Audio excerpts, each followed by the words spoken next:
राष्ट्रवादी काँग्रेस माझा ठाणे जिल्हा कसा आहे ते आपल्याला सगळ्यांना एकत्र येऊन काम करून दाखवायचंय। यावेळेस पुरवणी मागण्यामध्ये या घटकाला राष्ट्रवादी काँग्रेस पक्ष त्याच्यामध्ये समन्वयाची भूमिका त्याला घ्यावी लागेल। काल राष्ट्रवादी काँग्रेस पार्टीचा कल्याणमध्ये भव्य कार्यकर्ता मेळावा पार पडला।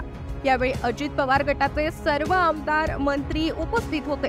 अनेक नेत्यांनी या मेळाव्यात भाषणे केली, परंतु भाषणं इतकी कंटाळवाणी होती ती हळूहळू लोकसभा मंडपातून उठून जाऊ लागली आणि शेवटी अजित पवार जेव्हा भाषणाला उभे राहिले आणि भाषण करायला लागले तेव्हा तर अर्ध्याहून जास्त खुर्च्या रिकाम्या झाल्या होत्या आणि अजित पवार यांना भाषण आवर्त घ्यावं लागलं।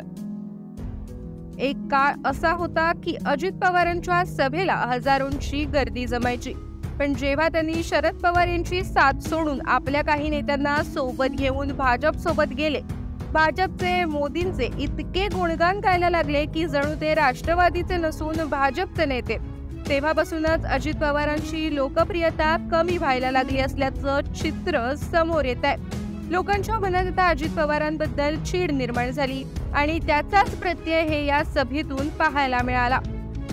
आता अजित पवारांच्या कोणत्याच सभेला पहिल्यासारखी गर्दी होत नाही, त्यामुळे कल्याणच्या सभेतही तसंच घडलं। सभेला जमलेली माणसं अजित पवारांच्या भाषणा अगोदरच सभा सोडून निघून गेले। सध्या हा व्हिडिओ चांगलाच व्हायरल होतोय। राष्ट्रवादी काँग्रेस माझा ठाणे जिल्हा कसा आहे ते आपल्याला सगळ्यांना एकत्र येऊन काम करून दाखवायचंय। त्याच्यात तुमची माझी एक दुसरी कुठलाही विश्वास एकमेकांच्या बद्दल आकर्ष